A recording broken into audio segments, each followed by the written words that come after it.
Well, hey, it's Rob Disner, and thanks for checking out this video. I posted a couple hours ago on the Michael Jackson, the fan Facebook page, not the official MJ page, but the one that has like 700,000 people on it from all over the world, and I've participated on there many times, and I've posted links to videos that I've done on my YouTube channel.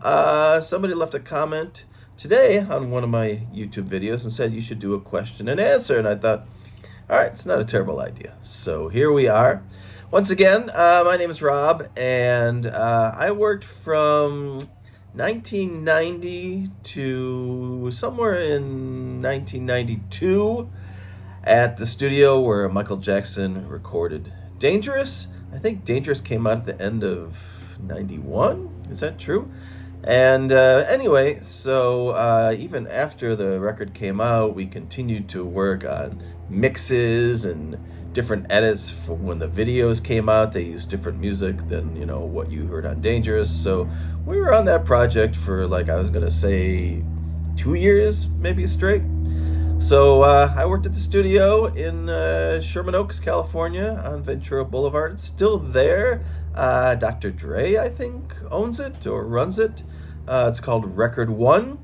It was part of a group of studios owned by a company called Ocean Way. They're not around anymore. They had two studios on Sunset Boulevard and the one out in the valley. If you know California at all, they were separated by a mountain range, about 20, 25 minutes away. And what did I do there? Nothing important. I was not an engineer, although I worked with Brad Sundberg, who was one of the assistant engineers. He does the in the studio with MJ seminars, which I've participated in a couple of those. The other assistant engineer that I worked with, Bart Stevens, who you don't hear much about. And of course, I worked around the engineers and the producers making Michael's music, including Brian Loren, of course, Bruce Swedien, Michael's longtime engineer and who became a producer on Dangerous, and Bill Bottrell, another person who worked on and off with Michael over a period of time and contributed a lot of things to Dangerous, including Black or White, Give In To Me, the song Dangerous itself. He did a lot of work on that. Anyway, so my job was a studio runner, which meant I picked up lunch and I cleaned up the studio, and occasionally I got to go in and maybe set up some microphone stands or do some other kind of simple technical work, but nothing that would have required me to be in the studio when the music was recorded. I occasionally got to sit in and watch a couple things being recorded. I watched the original demo of Give In To Me get recorded, and the guitar played by Bill Bottrell, the producer, and got to see some other sessions, some other studio musicians in there playing different parts and things like that. But 95% of the time, I was outside the studio, outside of where the action was happening. I could hear the music, of course, because it was very loud, and I heard everything that happened for 2 years, basically. But I was in the front reception office answering phones or cleaning the kitchen or doing stuff like that. So I don't want anyone to think I had any important or significant thing to do on the album Dangerous. I did not. I was just there when it happened. It was my first job in Los Angeles, and I work today as a recording engineer. I'm still in sound engineering. I do it for films and TV shows like The Walking Dead and Stranger Things. I live in Atlanta. Back then I was doing, my focus was more music engineering, so I wanted to work in a recording studio and learn more about how to be a music engineer. And I just got lucky that the one I worked at happened to be the one where Dangerous was being recorded. I had no idea I'd end up working on Dangerous. I started at the studio, and a couple months later they said, we've got this special project, and you seem like a nice, they said, you seem like a nice clean-cut boy.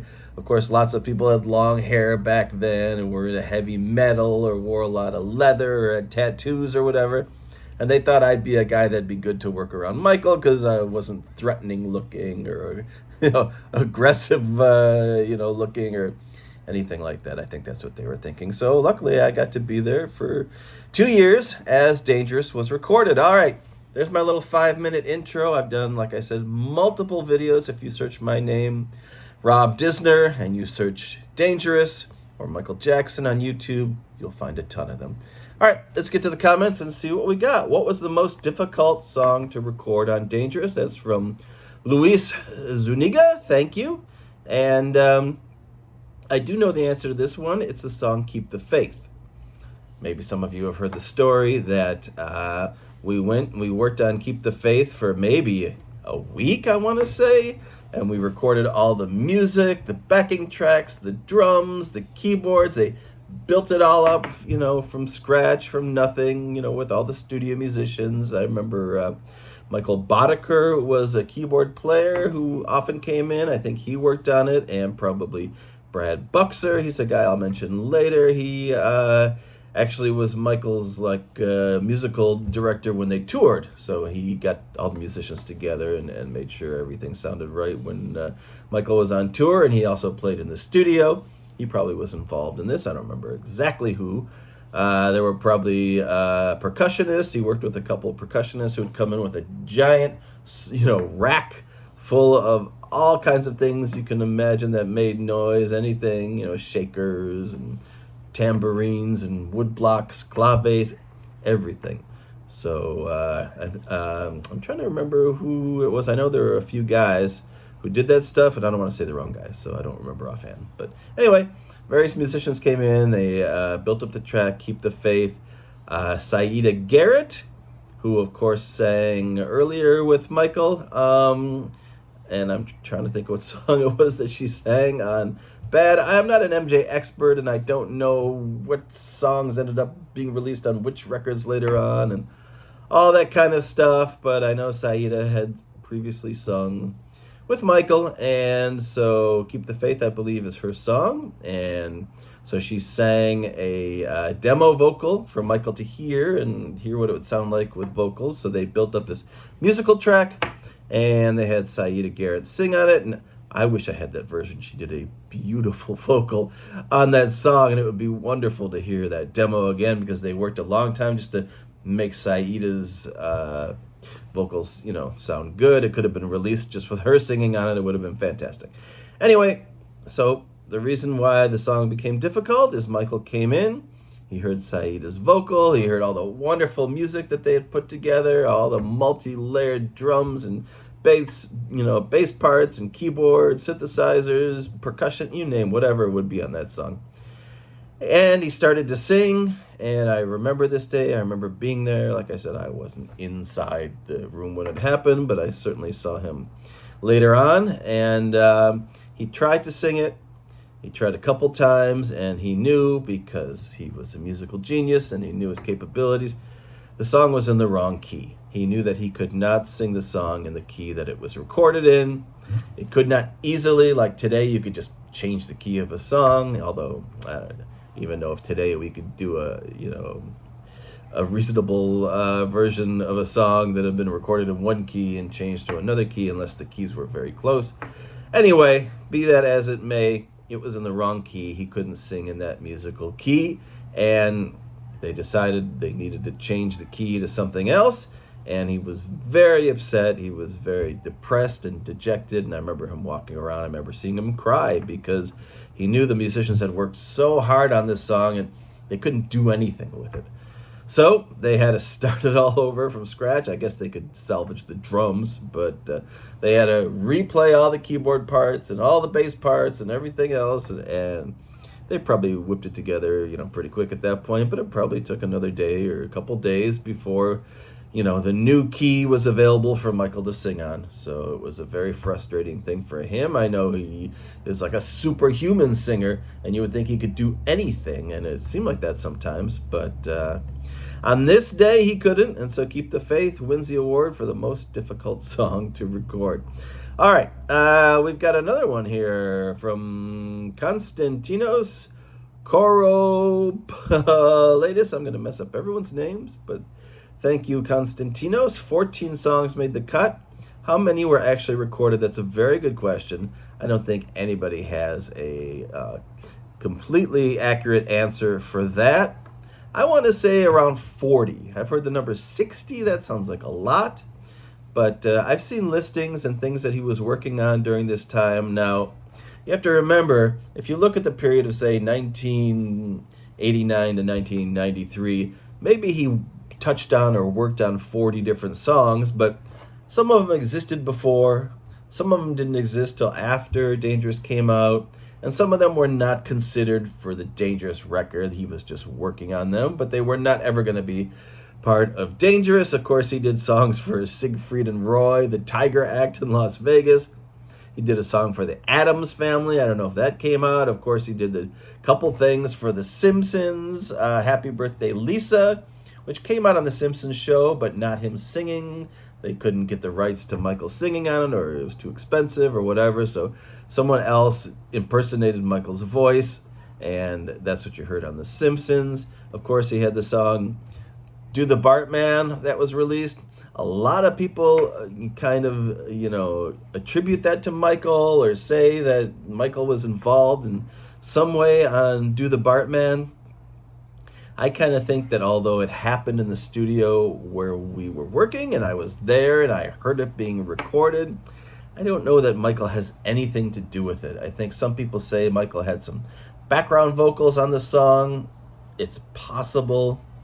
I feel like Michael really didn't do anything on Do the Bartman. Do the Bartman was a song by Brian Loren, and it really came out and had a video, and of course the Simpsons were very big then, and it was associated with Michael Jackson because it was recorded during the Dangerous sessions, but I don't think Michael really has anything to do with that. So overall, I'd say around 40 songs. Different groups of people worked on Michael's songs. Of course, this guy Brian Loren, I think, worked up a couple dozen songs maybe, possibly, or pieces of songs for Michael in anticipation of them being, added and included on Dangerous.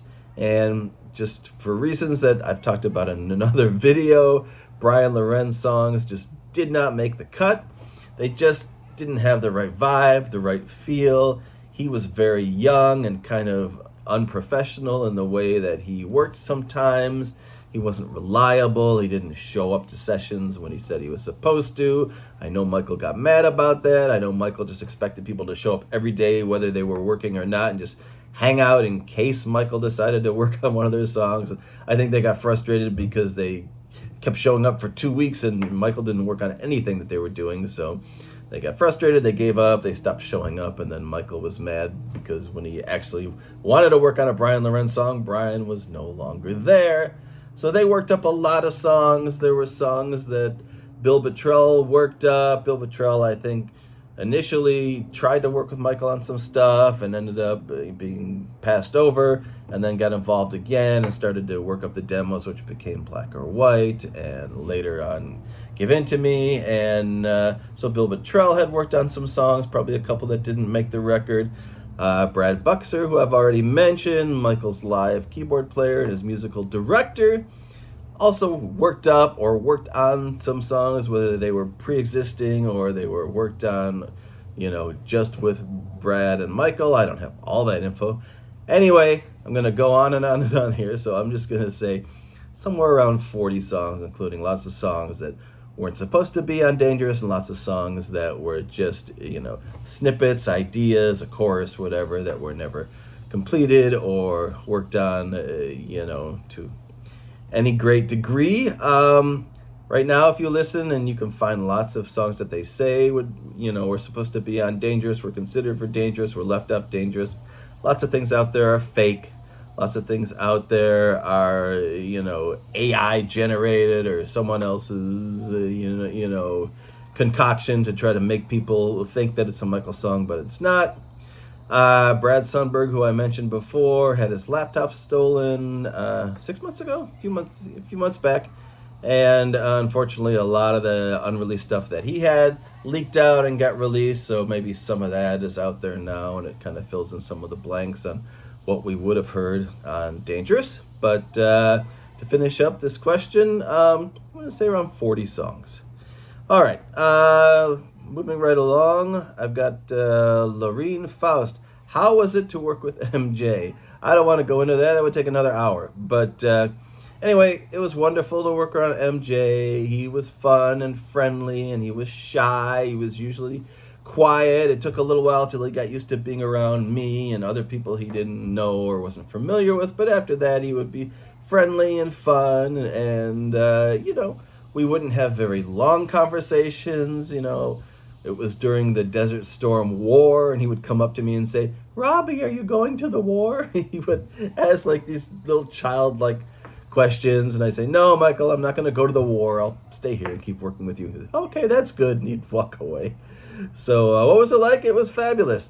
I didn't appreciate it at the time. I was young. I was not a huge Michael Jackson fan at the time. I was into punk rock and The Clash and other bands like that. I'm a guitar player, and I was more into rock and roll than the stuff Michael was doing. So I appreciate it much more now and can go back and look at the songs and really appreciate what they are and the compositions and how well they are performed and sung by Michael. But back then, I just wanted to work in recording studios and just happened to get lucky that the one I worked in was where Michael Jackson was recording. If you want to know more, like I said, I've got tons of YouTube videos with funny stories and things like that about Michael, but it was great working with Michael. I miss him. He was a nice guy.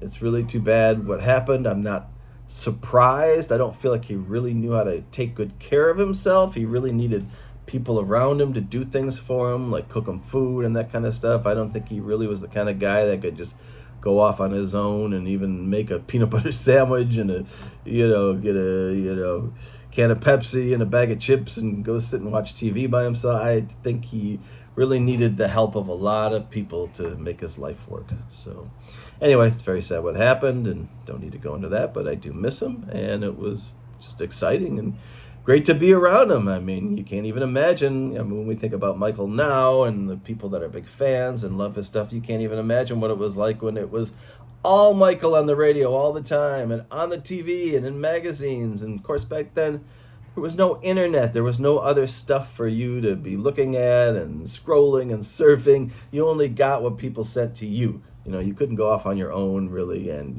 find your own content or whatever. It was whatever happened to be on TV or whatever happened to be on the radio or whatever happened to be in a magazine, and it was all Michael back then. So pretty amazing. All right, next up, Pauline Wright says, "Is it true that Michael was unhappy with his vocals on Keep the Faith?" I already told that story.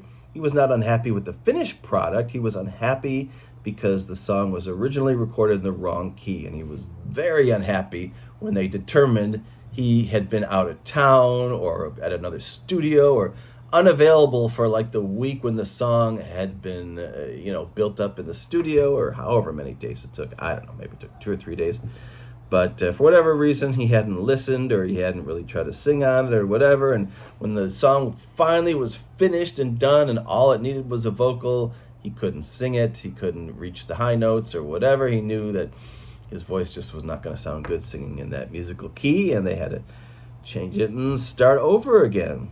All right, Katia Garbinato says, "I would like to know if the song Someone Put Your Hand Out is really from the Dangerous era.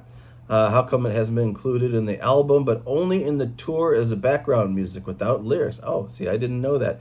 I don't ever know where the songs go and what happens with them after, like I said, and I don't keep track of, it was finally released on this, double disc version of the 40th anniversary of what, I don't know.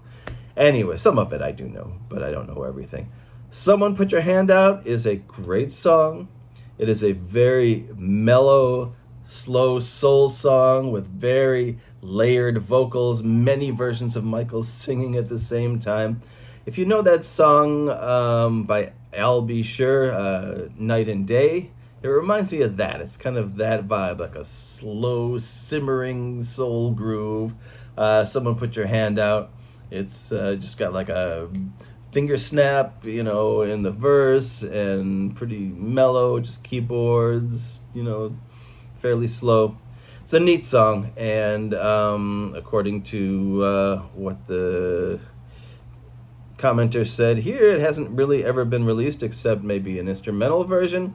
I thought it came out on a single or something or other that was associated with the tour. That's what I read, but I'm not sure. Anyway, it is one of the great songs, the great lost songs for Dangerous. Someone put your hand out. So thank you about asking that. Someone else, Mayani Yani, wants to know what it was like to work with him for 2 years. I think I got into that. Somebody in Russian says here, it was just amazing that I got to work with him and touch him. I translated that, and that's what it said.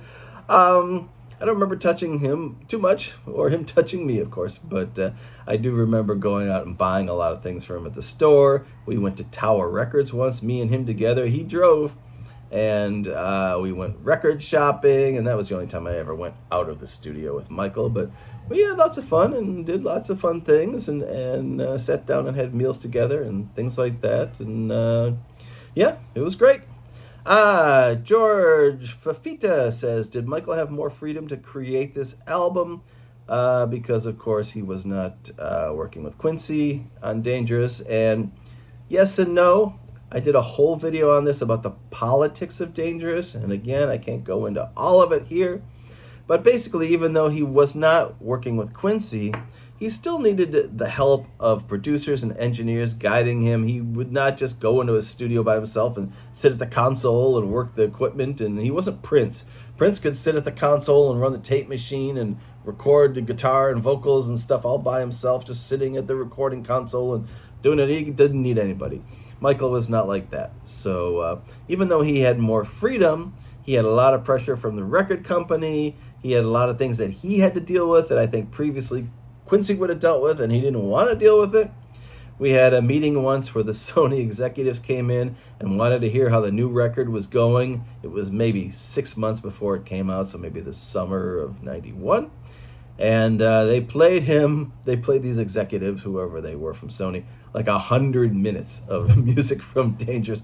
Now, 100 minutes does not fit on a CD. And even I looked in the Dangerous CD, I think they pushed it to 78 minutes, I think.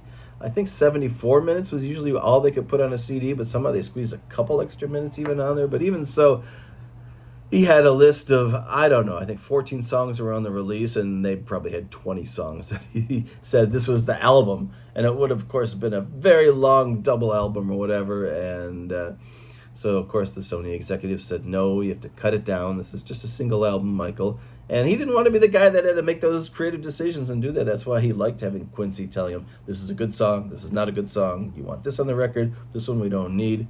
So it was tough when he had to make those decisions. I don't think he liked that responsibility very much. And he had a lot of pressure because he had groups of people pushing songs on him.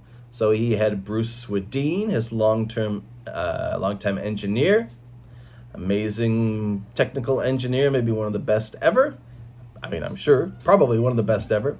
And Bruce became a producer, meaning that he was making decisions on which songs should stay or go on the record and decisions about musical parts and things like that. So there was, it was not, intense pressure and all that kind of stuff, but it was subtle pressure from people pushing their ideas and their songs because, of course, you want to get a song on a Michael Jackson record, it's going to be a lot of money for the rest of your life. You get a song, even not a popular song on a Michael Jackson record, it's going to generate income for the rest of your life. So you've got Bruce Swedeen, who Michael knew for many years and who engineered Bad and Dangerous and going way back, Off the Wall, everything, who had certain songs or things that he liked and wanted to put on the record, usually the bigger orchestral songs, things, with a lot of music and different instruments and things like that, the bigger, grander, anthems. That was Bruce. You had Brian Loren, the guy I mentioned before, who did Serious Effect and Monkey Business and all these songs that were kind of fighting to get on the record but didn't actually get there. And none of those songs ended up being on the record at all. Brian Loren was passed over after working on multiple songs with Michael. And, Brian Loren, I think, was trying to be Teddy Riley. He was trying to be like a hipper, funkier guy. And it just didn't get there for him. So, unfortunately, a lot of songs got, cut and left behind. You had Bill Bottrell, of course, who was a super talented engineer, songwriter, musician, producer, who, of course, is, pretty much the guy behind Black or White. Give In To Me, like I mentioned before. He did a lot of work on Dangerous. I'm sure he worked on other songs as well that maybe didn't make the cut. Matter of fact, I know he did. I think he worked on one of my other favorites, If You Don't Love Me, and I'll talk about that song in a minute. But so you had that group of people. You had Bruce Swedien, you had Brian Loren, you had Bill Bottrell, and of course the Teddy Riley stuff and the stuff that happened later, the New Jack Swing, the hip, exciting, funky stuff that he was doing. That didn't happen at our studio, so I really can't talk about the Teddy Riley stuff other than they went to another studio, they came back, and I heard songs that were, being worked on there, but I didn't work there. I would drive back and forth and drop off tapes. Like I know they worked on Dangerous at the studio I worked at, Record One. Then I took the master tape, I took it to this other studio where Teddy Riley was punching it up and adding keyboards and changing it and that kind of stuff. So that's what happened with that. But anyway, so yes, Michael had more freedom, but at the same time, he had more responsibility. I don't think he really liked all that responsibility. He didn't want to be the person making a lot of those decisions, and there was a lot of pressure from different groups to all, push their songs onto the record Dangerous. And what we got was like half of a Teddy Riley record that was like side one, and side two was all the other stuff we had worked on, the Bill Bottrell and the Bruce Swedien, and unfortunately none of the Brian Loren, even though they worked on many, many songs together. Who won the Jenga game? Yeah, I don't remember that. But Michael did love having fun and playing Jenga in this picture, although I'm not in the picture, the one that I posted on the Michael Jackson fan Facebook page. I took that picture. So I took it with a Polaroid camera. Back then, that's what we had. There was no phones. There was no computers and laptops and things like that. We had just old school cameras and telephones that plugged into the wall, and we had a Polaroid camera. If you wanted an instant picture that you could see right away, you took one of those and it came out and it developed and you saw the picture. And so that's a picture that I took of Michael, of Brad Sundberg, the assistant engineer, and Michael playing Jenga. All right, next up. I think there's only one more I see. Will Dangerous 25 come out? Well, it's almost Dangerous 35 now. Dangerous 25 should have come out in 2016. And I don't know why or what happened, but it was never completed. And now, it would be Dangerous, like I said, Dangerous 35, at this point. But anyway, is that even true? Wait a minute. Dangerous 25 would have been 93, 03, 30, yeah, around 2016.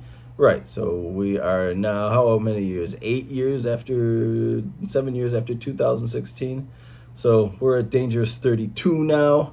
By the time it got out and whatever, yeah, we'd be close to Dangerous 35. So I don't know why it didn't come out. I don't know why, they have all this extra material that they decide not to release or whatever. I know I missed a question in here, and I know the question was, Robert Paulus, what are my favorite Dangerous songs that didn't make the cut? Sorry, I missed that one. I'll finish up with that.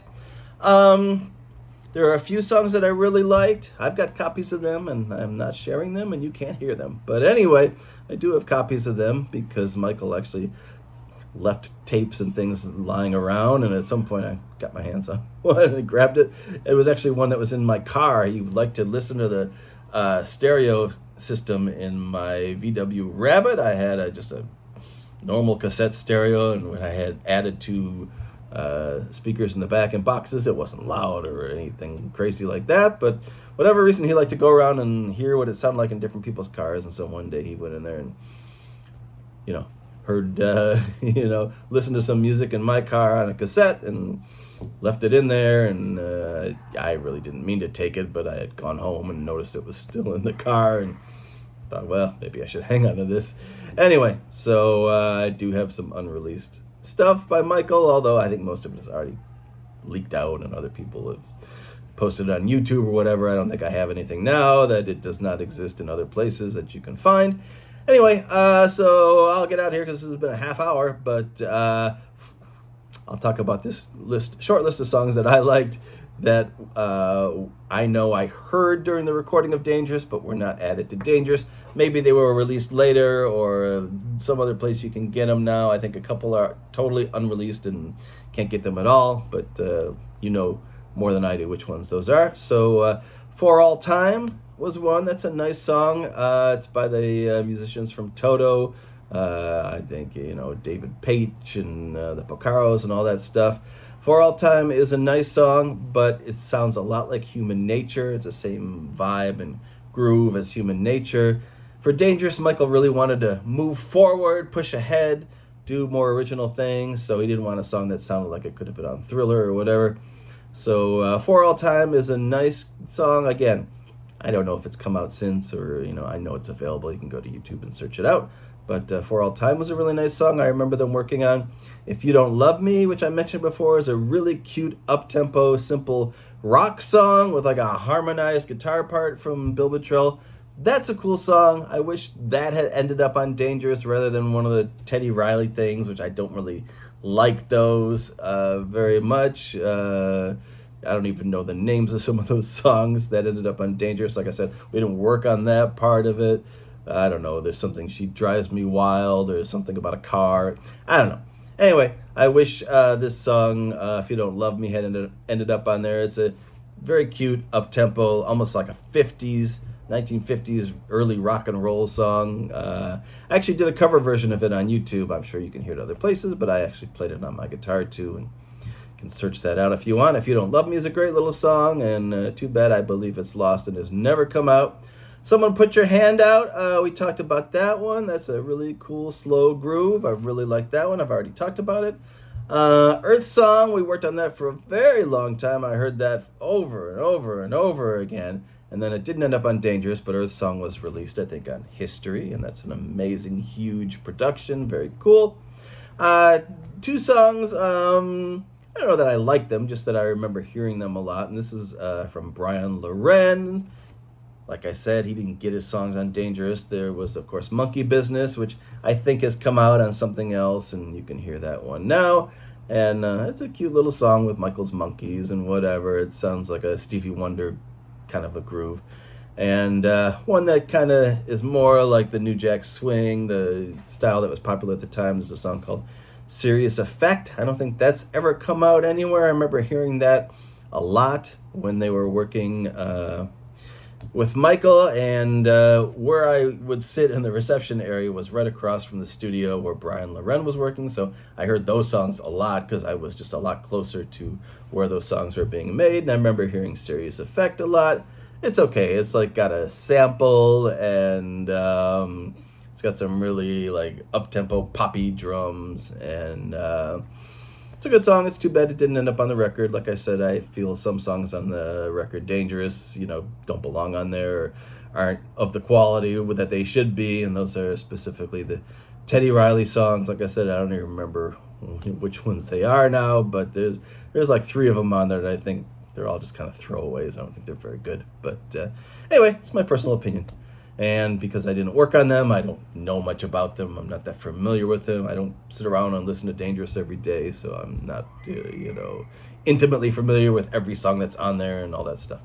All right, this has gone on way too long. Thank you, everyone, for checking in on my question and answer. This was fun. Maybe we'll do it again. And please, if you have any more questions about what it was like to work on Dangerous, it's very easy just to search for my name, Rob Disner, and then type in Dangerous after it, or type in Michael Jackson, and you'll see lots of videos and stories that I put up there, crazy stories about buying him underwear and going to take his car for gas, and the kind of food he liked, and the day Madonna came over, the day the wall fell on him on his head when they were recording Dangerous. Lots of stuff I've talked about. All right, thanks again. See you later. Bye.